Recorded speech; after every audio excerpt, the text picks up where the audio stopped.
Your Excellency, good evening, and thank you for joining me. Good evening. I Thank you mean, for having nobody me. will tell the story of Enugu State better than you.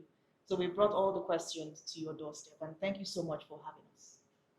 Thank you. Thank you, Natalie. Thanks. So permit me to start with some background. What motivated you to run for office in the first place? Frankly, I could have just stayed back right in my comfort zone, which is the private sector, the business world. I could have just continued to enjoy the safe and, the predictable environment of the business world. But I elected, as you pointed out, to you undertake the journey through the murky waters of politics. But for me, it's actually something that is driven by the desire to serve, essentially to deploy all that you have acquired over the years through your education, through your experience in business, and to say, okay, now it's time to give back to the society, and then to think about the people, think about the Enugu people, think about this state that I so love and I'm so passionate about, reading about the history of Enugu, uh, a township status by 1909 was a major city of reckoning.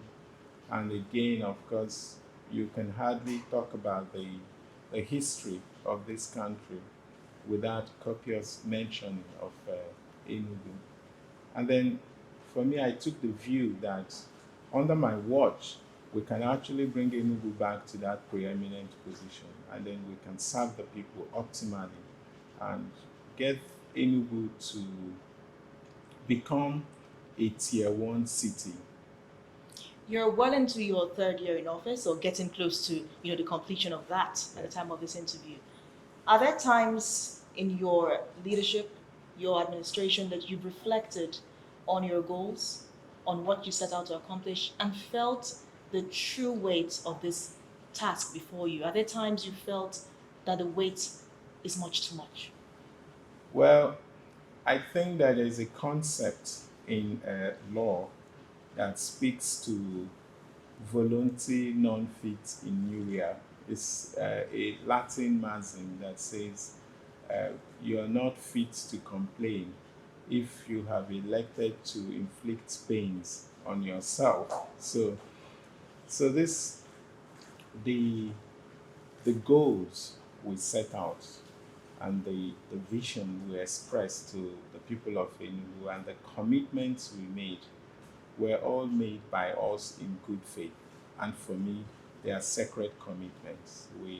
Were we were convinced, even though at the time it sounded. Let's even go back to what those goals are and what the vision, was.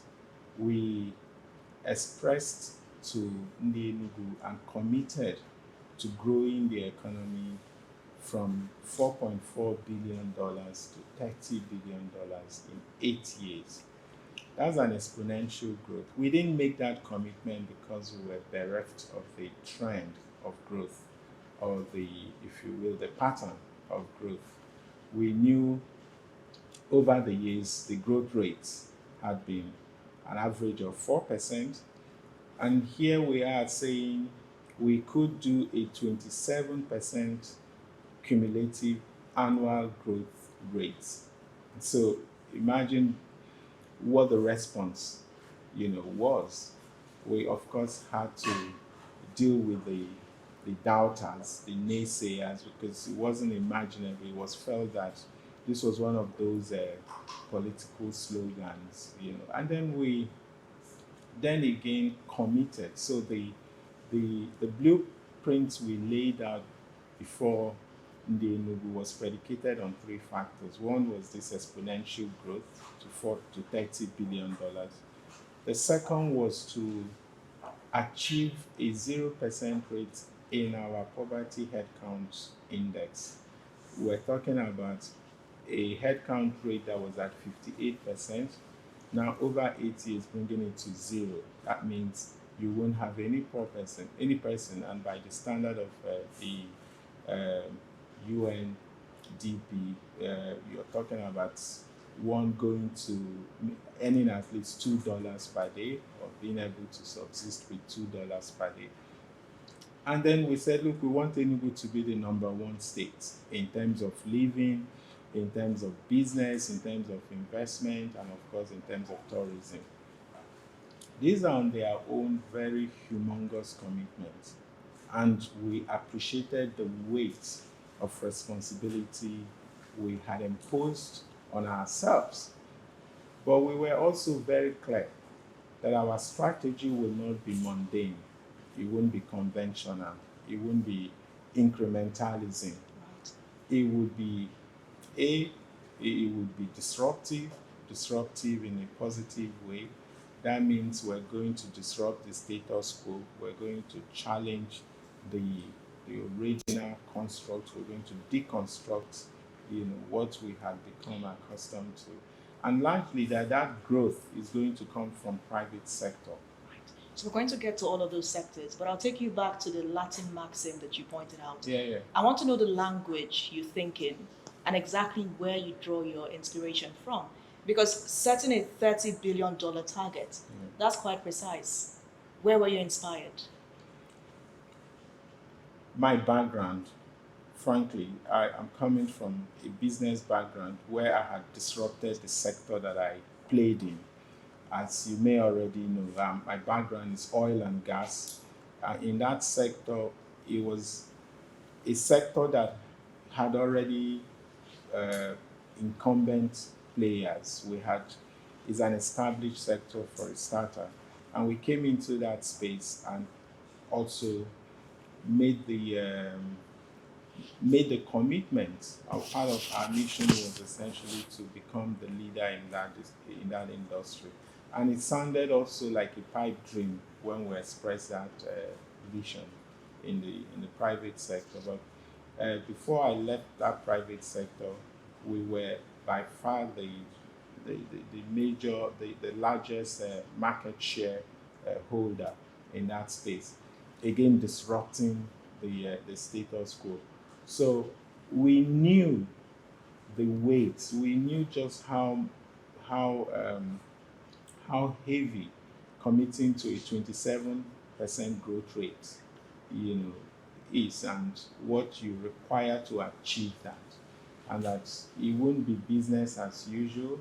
It would be, getting all your dormant assets to work. At this time, we had already done an assessment of, again, what Enugu can transform to under our watch. And we knew that we were not going to rely on the pattern we had used, which was largely a monolithic source of revenue, relying on revenue from the Federation account. We knew we needed to obviously disrupt that so that we can create or mobilize revenue from different streams domestically. So it's great that we've gotten some background on how you've, evolved into these ideas. The fact that you draw from your personal business background, and that's why you are so optimistic about this $30 billion dream. So there are dots that have to be connected. We're looking at the key sectors: water, sports, infrastructure, tourism, entertainment. A lot of these have to come together: education, security. How would you rate the performance of your administration in these various sectors? Are you proud of your performance in these sectors? We have grown the state at this various sector. We've grown it at scale. So if you take, for example, the first thing we identified as the biggest elephant in the room was the security challenges. We knew that if we were going to bring in the private sector, we needed to fix security. And when we assumed office, we had to deal with this sit-at-home syndrome that had persisted. And we were obviously not going to accept that, as the norm, because in fact it would amounted to fooling ourselves if we couldn't address the challenges in the security sector. So we essentially set forth at dawn. We declared within 48 hours of our assumption of office that there will be a complete ban on the so-called sit at home. But we just didn't stop there. We also knew that it would be pushback because this was something that our people were almost getting accustomed to. And then we went on to begin to build a security architecture that is largely centered around technology. We built the distress response team, set up our own security architecture, working with other security agencies. We dealt frontally with the challenge of All sit right. at home. So before we proceed to other sectors, let's double down on security. Yeah. There have been pockets of issues along the Nsukka axis. We receive reports, people post videos, you see that cars have been left while, like they say, it's still warming. Yeah. And then these people have been carted away into the bush. And there are other pockets across the metropolis. Now, we have to commend your administration's effort to the Command and Control Center. Residents are impressed by it, but they are wondering if it's addressing the real challenges of insecurity in the hinterlands and even in parts of the metropolis. We've dealt with the challenges of security, as I said, frontally. Well, security is one area, and I've often said that, look, it's one area that if you have done extremely well in a spectrum of 10 and you've succeeded over 9 getting it right, once you have one breach, then it almost like it diminishes all that you have done, very well in the ninth position you had. So what have we done? Let's even break it down. First of all, we've been able to build a security infrastructure, a safe city security infrastructure that allows us to have a line of sight of what is going on across the state and in the city and in at least 7 local governments, right? There is now a second phase of that, which is going to expand to the remaining 12 local governments. So we would have a complete line of sight. But we've also a line of sight of the gateways in the state. We have 9 gateways in the state. We know those that are coming in and those that are going out. What we're capable of doing today with our command and control center, with our AI embedded CCTV, both the static and the mobile CCTV, we're able, and of course the drones we've also deployed, we're able to track this crime. Most times we need them in the board, and of course they don't get reported because you don't hear about it. It didn't happen. Your Excellency, I have to jump in there. That has been a major concern. Some people are not made aware of the achievements, the accomplishments of the Command and Control Center. They want to know what exactly Command and Control is seeing. What's the challenge with that? So there's what we guarantee the people of Enugu, and I think that is common across the world. It's hardly you find any city, clearly any big city for that matter, where you would say that you've achieved 0 crime rate, right? You're still going to have pockets of crimes here and there. The key thing is, and that is a major deterrent, the ability for the government to be able to identify, capture, and resolve this crime and bring the perpetrators to justice, right? And that's what we are capable of doing here. There's hardly any of these kidnap incidents or crime carried out here that we don't resolve. And if you have followed the news just recently, we had arrested those that carried out an attack on our security agency some months back. We got all the members of that syndicate now in custody, right there, still undergoing further investigation. So we've spoken about crime, and one of the ways to stem the tide of crime is to have adequate education. Now, there's a lot of opaqueness with the number of smart schools currently ready, because these smart schools have been portrayed as the future of the children of Enugu State, especially those who have been exposed to abysmal conditions in the mushroom public schools that we've seen. Could we get an exact figure of the number of smart schools currently ready and how they are contributing to the future of these children? Very well. And I think we're now jumping, right? So let's deal with education because it's all part of the connection of the dots across the different sector. Uh, for us, the smart school is not just about the bricks and mortar. In terms of the scale of what we have done in the area of bricks and mortar, yet we have 267 smart schools that are standing today in Enugu in 200 across the 260 wards. 267 because in some wards we had to do more than one smart school because of the population density there. And of course, even in some location in the urban area, we had to actually go vertical. We go a slab higher than the regular smart school. So in context, we've built close to 7,000 classrooms in the last 2.5 years. And of course, for a project of that scale, there's no doubt that you're going to have teething problems here and there. So the question is not whether those problems would exist. You know, if you do the calculus, it means that we've actually delivered over 60 classrooms every week, brand new classrooms. But as I said, it's not even about the classrooms and the teaching problem we're having. It is the roots. What is the philosophical drivers So the question of now will the be, Your smart Excellency, school? what's the philosophy? And is this philosophy being communicated to the teachers? Because if it's not about the brick and mortar, the pentagon shape of the smart schools, if it's not about the number, Yeah. then it has to be about the teachers. It has to be about something. So is this philosophy being communicated to the teachers? Are you proud of the quality of teachers in So smart it's schools? not just being communicated to the teachers. We hire the best hands. For example, we had to migrate from the system of learning that our children were exposed to what we now call the experiential learning. We were before the introduction of the smart green schools and all that we have done in the state, the rejigging of the curriculum and all that. We had this rote way of learning where the kids are just taught to memorize and to repeat what the teacher had said. What we do today, and again, as I said, we brought in the best brain on this in these areas, the experiential learning.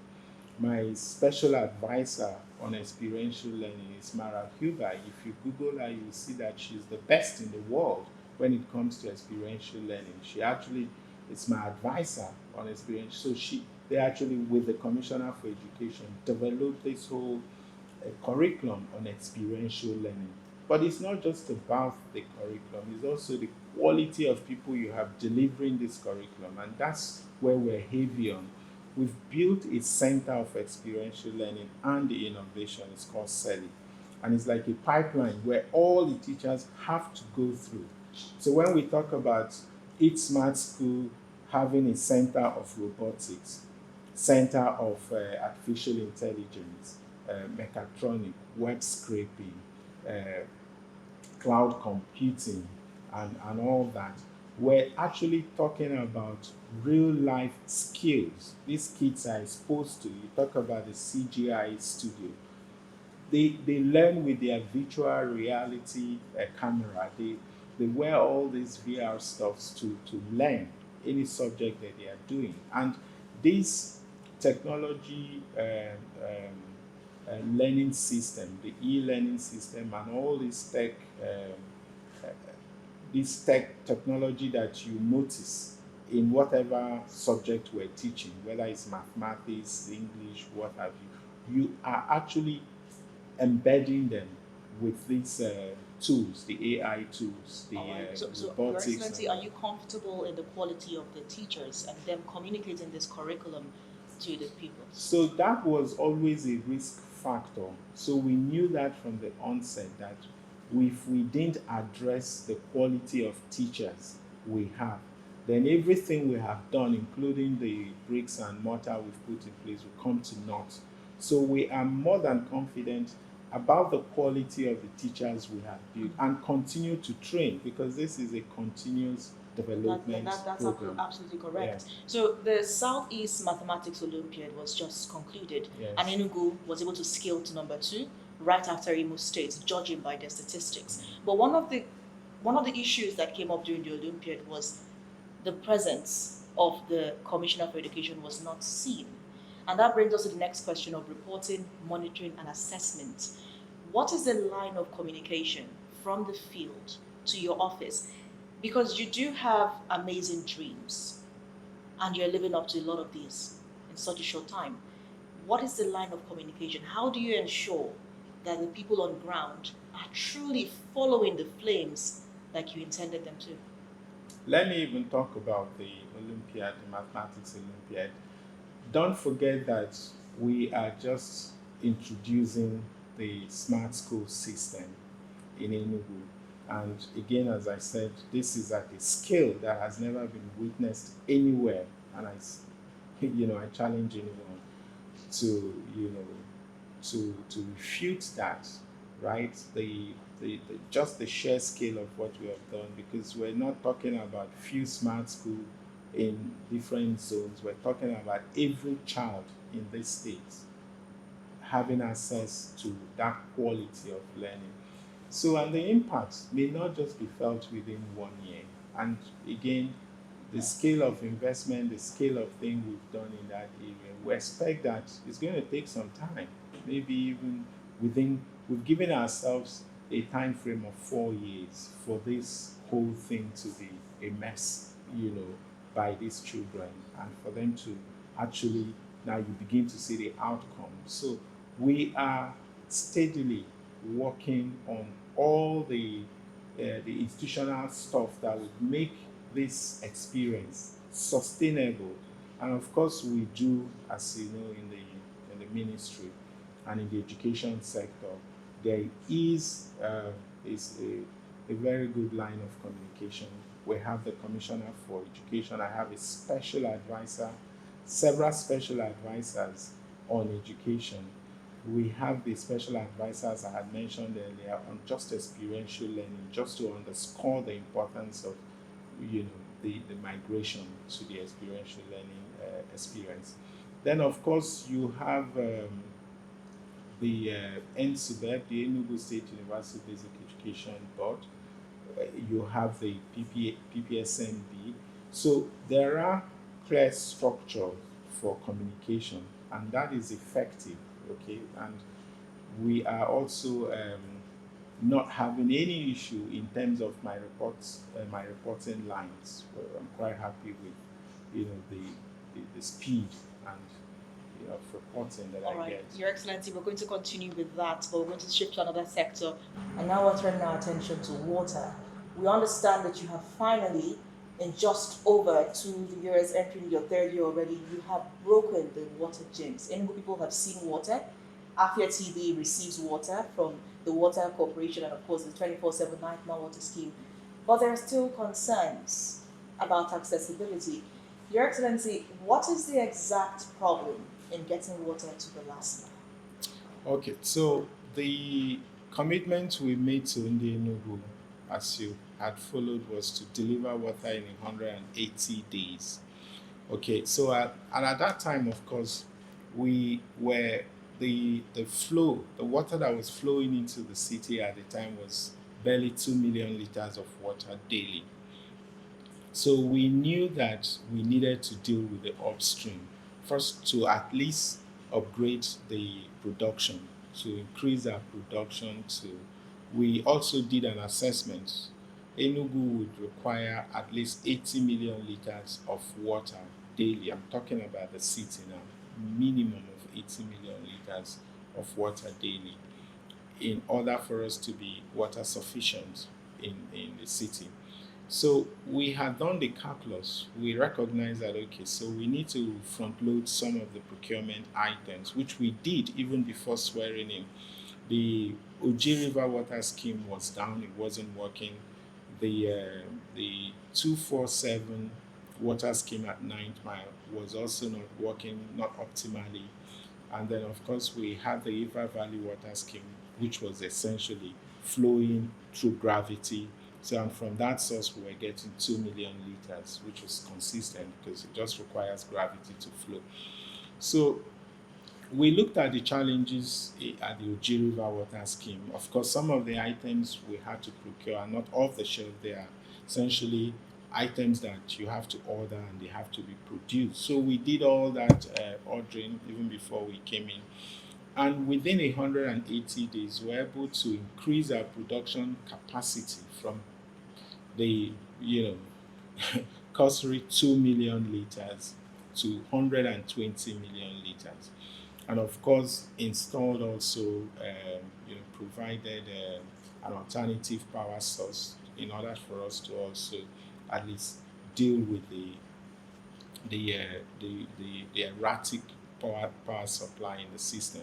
So we did all that, but of course, once we pushed water in the system, once we started pushing water into the various zones, we realized that the challenge was actually, a lot more than just dealing with the production and increasing the production.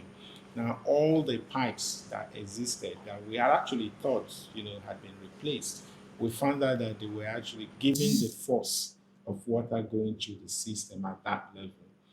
A lot of those pipes had actually become brittle, and quite a number of them were given, and we actually had to deal with a lot of them that are asbestos. We had to replace them.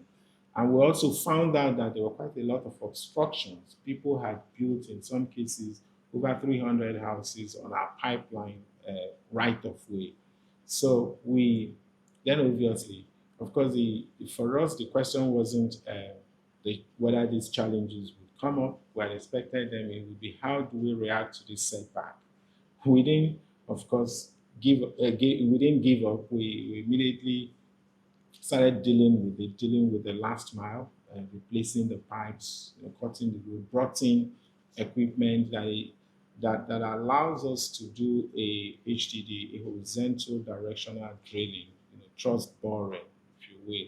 So today we are now dealing with the challenges of connecting to the last mile, replacing the pipes, and of course, trust our people. There are entrenched interests. There are entrenched interests. People who believe that they are benefiting from the status quo, and providing water would mean their business time. So we get a lot of sabotage. People going to destroy our valves, going to break equipment that we've installed. So we continue to deal with that. We continue to ensure that we protect these government assets and also bring to justice those who have criminally damaged government assets. But yes, we're determined to ensure that we get water to the last mile, and that is still ongoing. But as I've always said, human beings were very much in a hurry to forget how long this problem had endured, and now that we're beginning to see the light at the end of the tunnel, everybody's wishing, oh, it should all happen at the same time. Yeah, we're going to get water to everybody, not just in the city, even across the states. We've done quite a number of boreholes. We've intervened across 127 communities, providing borehole, making sure people have access to potable water. The Soca water scheme, we've revamped it. The boreholes are working. We're reticulating water to homes and all that. All right. So, you have done a lot. People have seen that. So we're left to question what informed the cabinet reshuffle, because we had a team in charge of that department. We had Andres Gabawa, who eventually resigned honorably, and we had, of course, Dr. Felix Namani, who was moved to the Ministry of Labor and Employment. Now we have another individual who is there at the Ministry of Water, and of course we have the MD of the Water Corporation. What informed? Were you dissatisfied? Did you feel like they should have gotten water to the last mile sooner than they did? Because we saw the news about the reshuffle, but we didn't understand why. Oh, no, so the Water Corporation is actually the responsible agency, if you will, the parastatal, that is in charge of making sure water gets to the last mile. And to some extent, they are autonomous. They have some degree of autonomy, reporting direct to me. And the head there was Andreas, as you mentioned. Andreas was never going to serve out the length of my my tenure, it was always an understanding that he would provide support for over a period of time. He had a number of other things he was working on. So I urged him on. So, but when it was time and it wasn't possible for him to continue, so he had to move. And then, of course, we brought in another expert, somebody who had worked in the system before and who understands also very well the water system in Enugu State. So it wasn't really like any gap, felt because he hit the ground immediately running. All right, so straight to the issue of taxation.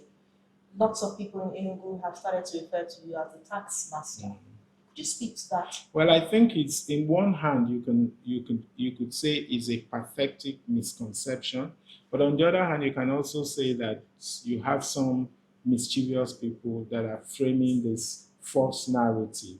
It started as a lie, but it's now spread to a point where you could argue that it's now almost like a narrative, framed by some, I believe people who do not wish well for the people of Enugu State. And I will explain. I've had to say this a number of times. We are not able to legislate on taxation. We cannot, it's not within the legislative purview of states to alter the rates of taxes. It's an item that is in the exclusive legislative list. It can only be legislated upon by the National Assembly, whether it's your personal income tax, your company income tax, your value added tax, your withholding tax. Those taxes can only be legislated upon by the National Assembly. Now, of course, there are services that the state provides which they charge fees for. Things like the land administration, land management, ex-WAMA, and what have you. Those rates and fees, we got to a point where we felt maybe the people are actually referring to those rates and fees. So I constituted a committee. I said, give them a terms of reference to go round the southeast, get what the other states within the southeast, not Lagos, not Abuja, within the southeast, get what rates they are charging for the same services. By the time I got the report, it turned out that Enugu is the lowest in the southeast. Not just that we're the lowest. What did I do? I had to actually crash even that rate further by 70%. So what it means is that for your land use charge that you perhaps before now you got a bill of 150,000, today you probably be getting a bill of 27,000 or 30,000 or thereabouts. So we crashed the rate further. So when you've seen the growth in our IGR, I think for those framing this narrative, it's beyond their imagination that we could monetize our assets, we could sweat our assets and grow our revenue because they couldn't find anything to hold on to because it's not something they could ever have imagined. Let's speak a little bit, Your Excellency, about those who are fueling this narrative. Yes. Now we receive information about illegal S-former operators who are going around with a money point account not linked to the Enugu State government, Yeah. and they move around with the buckets of padlocks and chains, and they Yeah. come to your house and they lock it up, and then people say the governor is a tax master. How would you respond? So that's again, this is not common or unique to Enugu, and I think it's a common say that eternal vigilance is the price for liberty, right? So that is why we actually expect citizens. We've advertised our numbers, we've published these numbers everywhere. We said, look, the state government will never come to collect money from you in cash. We have a consolidated revenue payment system. We will not come to ask you to pay for this service or that service. Under our laws, we have consolidated all the services and you only just have one payment that you make and you are done with all the services that the government provides. And look, you are going to have these people come to you to extort money because this is a practice that had gone on over the years. And we've constituted standing task force to, track these people. And but we would rely on the citizens to also report them, and we'll continue to also So it sensitize goes them. back to the issue of reporting, assessment, and monitoring. So what's the reporting line? What's the reporting line for such complaints? Also, we have several toll-free lines where where citizens can call on, free. They don't have to have credit. We have the 112. We also have, I think, the 117, and then other lines that they can call and, get help almost immediately. Another pillar of this narrative, which is, as you described, pathetic, is the issue of the high cost of rent in Enugu. And we understand that at the Enugu State House of Assembly, a certain bill was proposed. People were excited that the overzealous behavior of these house agents will be finally checked. But now it's gone silent. No, it's not at all. And I think that that process is ongoing. You know, it wasn't an executive bill, so we're all trying to harmonize because this is also a precarious area. We are dealing with housing deficit. We are also working hard to make sure that as government we provide a lot of housing units for our citizens. This year alone, we're working on providing 15,000 housing units, and we'll be able to achieve that target by the end of the year because the constructions are going on across the states, and particularly for our civil servants and some of the people who are going to move from the slums. So we just want to also make sure that the private sector is also supporting because government alone may not be able to accomplish or make up for this deficit. And you also want to balance that argument. So we've been able to harmonize the bill, and very soon it will be signed into law. It's great that you mentioned mass housing. So another issue has been the source of revenue. People are asking, how do you intend to fund all of this? And that takes us straight to the budget, because there have been concerns around the budget, which we have to really look at. Now, some commentators, I'll call them commentators, have raised concerns about allocations such as 115 billion naira for furniture, 35 billion naira for an aircraft. Could you explain the rationale? 100 what? 115 billion naira for furniture, the budget. Could you walk us through these No, so allocations? you would not have 115 billion for furniture. It's not possible. Maybe you're getting the figures wrong. So what You are the would exact never. figures? So we if you're talking about the furnishing of the schools, right? It's not even anywhere close to that. We have, I think, about 30 billion to provide both the furniture items and some of the tools, in the school budget. So if that is what you're referring to, of course, the the aircraft, the procurement of the aircraft. The Enugu Air is an entity 100% owned by the state. And when they procure these aircrafts, they are actually able to repay with ease. We've never had to intervene in terms of bringing resources from the state allocation to service any of these exposure by Enugu Air. It's always, from day one, and I think I have reported this elsewhere, that even the period we had planned based on our business plan to support Enugu Air before I think it was 4 months or 6 months, we had planned to intervene, provide some subvention. From day one, they became independent. The operator said, look, because our load factor exceeded our projected 40%, because they had projected to start with a 40% load factor. But we started off with a 75% load factor. That's a point you achieve in the industry after you spend 6 to 8 months. But we're able to achieve that from month one. So we've never had to really as a So state. what do you have to say, Your Excellency, to those commentators who are essentially faulting allocations in the budget? So listen, what we're trying to do is to change the narrative in Enugu, for people to see Enugu as not just that your old civil service, civil servant state. That if you're talking about a tier one city, you're going to be talking about a hub for a financial center hub. You're talking about a city where people can have quite a lot of investment opportunities.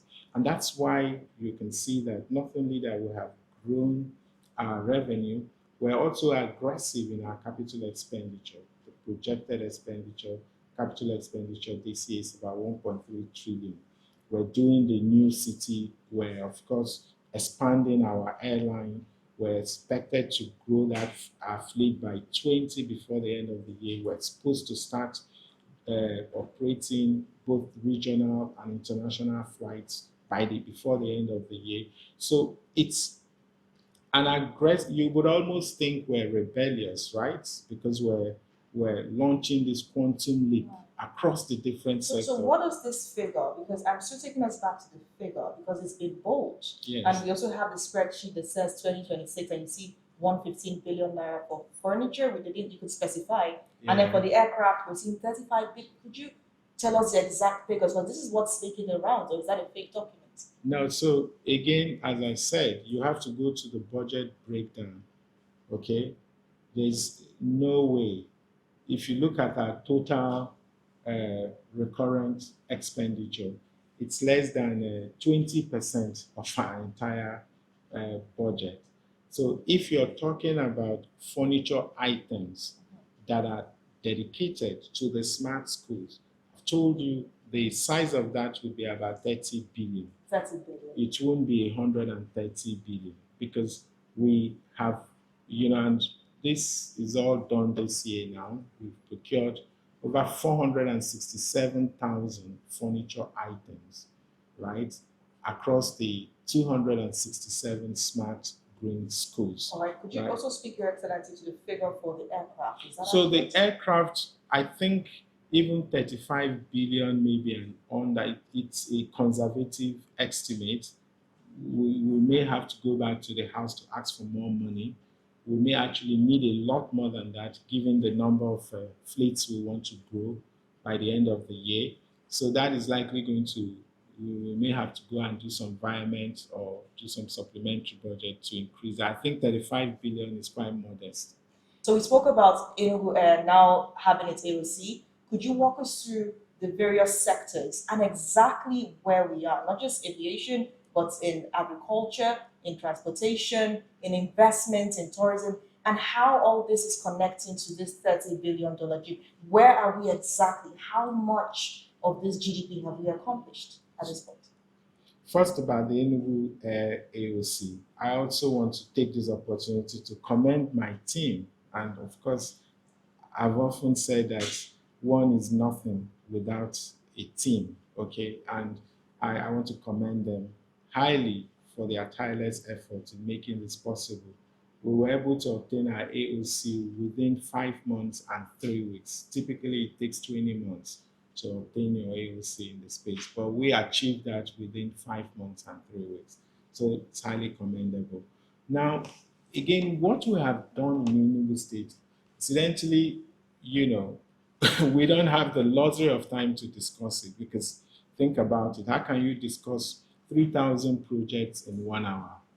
Even if all I did was just start reading them out, I would need more than an hour to deal with it. But if you look at what we've done across the different sectors, all we've done is to build at scale, okay? We've just talked about education, building at scale, healthcare. We're also doing 260 primary healthcare, building again at scale. For context, over 3,380 hospital beds. We're doing the international hospital, 300-bed hospital. That is going to be, there's actually nothing like it in the entire South, and Southeast. It's going to have a PET scan, a SPECT scan, so the best oncology center in the entire region will be here. And again, massive, TSR, world class by any standard, bringing in top-notch professionals to run it. We're doing exactly the same thing in our teaching hospitals, Park Lane, Sumas, and then the secondary facilities we're upgrading. If you look at the other sector, you notice agriculture, we're also doing crazy things. Again, building the the biggest ranch in the entire country, where what we refer to as a livestock hub. Also doing an integrated poultry hub. We're doing the special working with the federal government to do the special agro processing zone, and because we know we're doing the special agro processing zone, what are we doing to ensure we feed this processing zone? We're building 260 farm estates. Each farm estate has 200 hectares, and this is going on across the different wards in our state, and that is ongoing. So the idea again, and I'll tell you how it links up, because again, the airport has just been concession. We're also looking at getting the international wing operational and the cargo terminal. That means we can actually export, from here, beneficiate, create value, add value to this produce, and then, export them outside this country. In the area of industry, we again have revamped all our moribund industry. Whatever is left will be commissioned by October, which is the Ohebedim Aluminium plant. We've done the Niger gas, we've done the Sunrise Flour Mill, the United Palm Products Limited, that is already functioning with a 100 billion naira investment. And then, of course, the Hotel Presidential, the International Conference Center, the ICC Hotel, where we hope that Marriott will take over. Let me interject. You spoke about teething challenges and how if you're doing 267 structures, there would be challenges. Now there have been concerns about quality, especially as you entrusted contractors. I would mention One Planet projects, whom I interviewed personally on inauguration day and during the construction. Now we saw isolated incidents in some of these areas. What's the consequence? What's the consequence management for Enugu State government? Who handles a situation where the structure does not stand the rain? No, so those are outliers, frankly. They are not really norms. We have to agree that we do have several layers of control for all the projects we're doing. By the way, we've also deployed technology for these things. We have a portal where we have a line of sight of all the projects going on in the state. So we have three layers. We have first the Ministry of Works. They have resident engineer across this project sites. There's hardly any of our project site without a resident engineer. So they do all the QA and the QC, the quality assurance and the quality control. But on top of that is also a team that are multi-sectoral. The project owners, for example, if we were talking about the terminals, you would have someone from the Ministry of Transport, an engineer. You would also have, of course, the Ministry of Work. You would have someone from the budget. You would also have someone from the economic planning team, multi-sectoral committee. Then on top of that, for the purposes of control, is an external consultant. We have retainership with 3 external consultants that go around to do quality assurance and quality control. So who takes responsibility if things don't go as planned? So the responsibility lies on the Ministry of Works, right? Of course, that layer of control allows you to pick these things. And we've had, again, people try to politicize everything. Across the globe, we do know that sometimes we have a windstorm and things go wrong.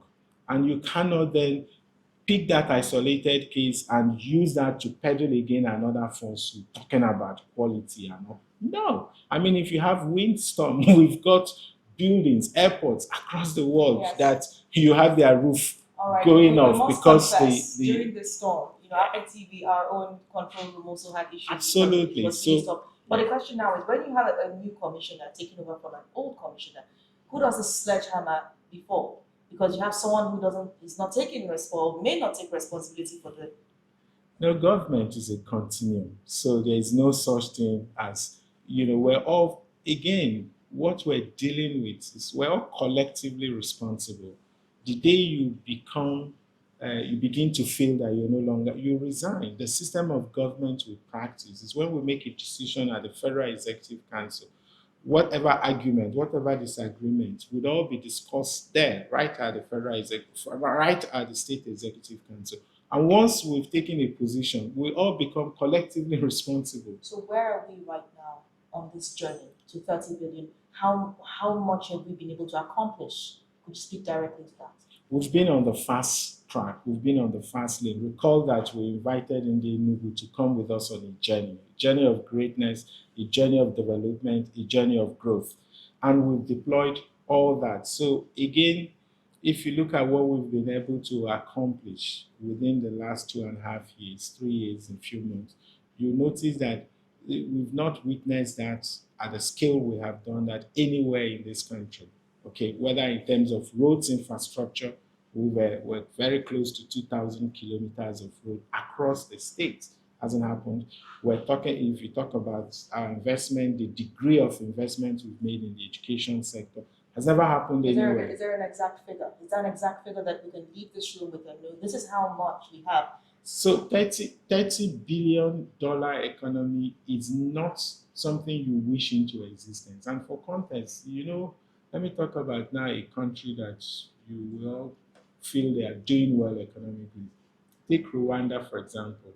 The size of Rwanda's economy is about 11 billion, the whole country.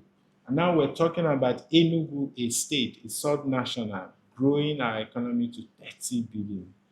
So you have to be as rebellious as we are. You have to have a rebellious mindset. You have to, rebellious in a positive sense, disruptive in a positive sense.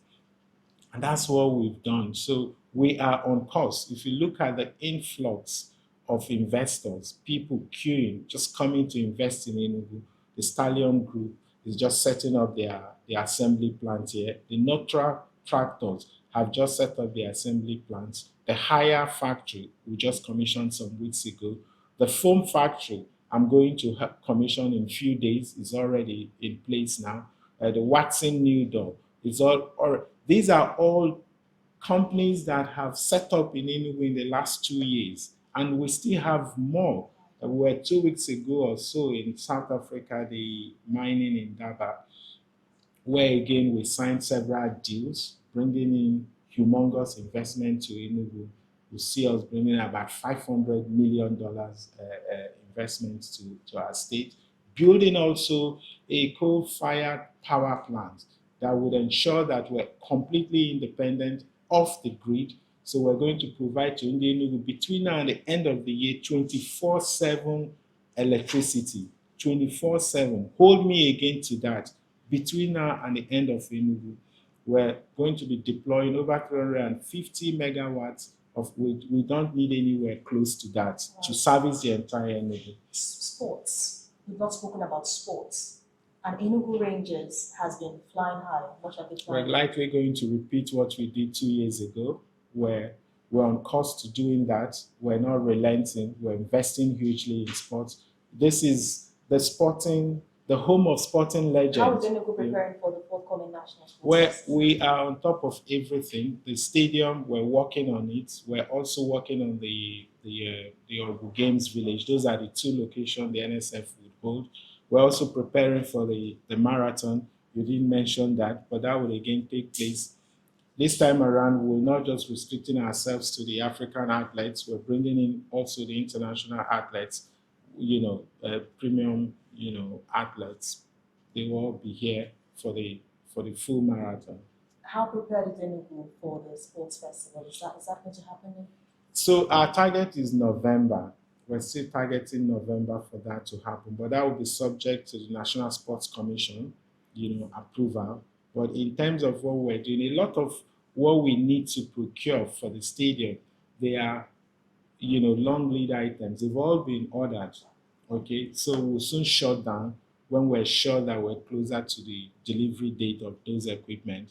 And then, of course, for the Ogu Games Village, we've identified 3 contractors. Rather than give it to one contractor because of the press for time, we're going to spread it across 3 contractors. All right. Now, you have been really heavy on Enugu Air, also the smart schools. Which of these would you consider the landmark achievement of your administration? And while we speak about that, could you walk us through this? There's been concerns raised about Aero Alliance and ownership structure. What do you know about Aero Alliance? And could you walk us through which one is your landmark project? Is it Enugu Air or is it the Smart Green Schools? So the smart green schools, the Enugu Air, in themselves are, projects that have been done at scale. The Enugu Air today is one of the leading airlines. We've just been barely 1 year. And by the end of this year, we're not just going to be operating local flights or regional flights. We're poised to get into the international route, you know, working with different partnerships. So do you consider They- that your landmark project?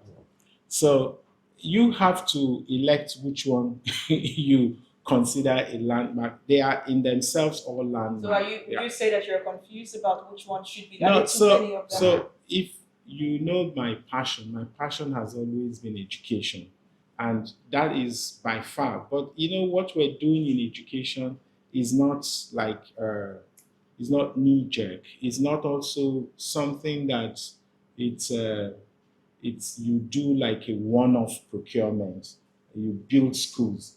It's a transformational journey. Right. Okay, and the reason education I'm so passionate about it is that if we are going to become great or small, it would be to the degree of our investment in education.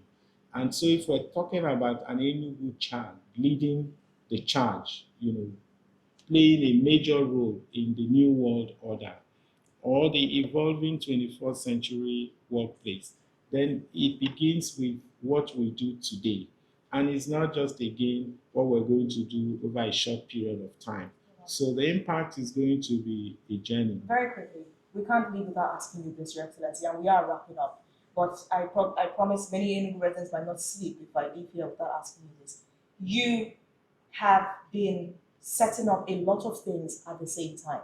There are commentators who believe that 267 smart schools is way too much, that we should have in fact set up one smart school in each of the local government areas. There are people who do not feel it's realizable. Could you speak to them? So again, it's when we said Tunde Enugu tomorrow is here, okay, we were speaking to the urgency of the things that we needed to do. And again, the scale, right? When we say, oh, look, we're going to grow this economy. So we even realize that, look, even the people we're leading will need to, of course, educate them to understand the value and the significance of what we're doing. It's not, and I'm not, I don't feel bad when I get those comments because I understand that we're actually maybe dealing with a people that are traumatized, people who have lived through the trauma of expecting less from their leader or expecting just the mundane from their leaders. So if you now show up and then say, look, we're not going to deal with just mundanities, yeah? We're going to do things at scale and at a scale that has never been witnessed before. Then you're going to shock. In fact, the shock alone, because you're talking about now deconstructing a mindset. It's not easy. So you really have to, also be empathic. You have to understand that you're leading a people, so you need to communicate. You have to keep communicating.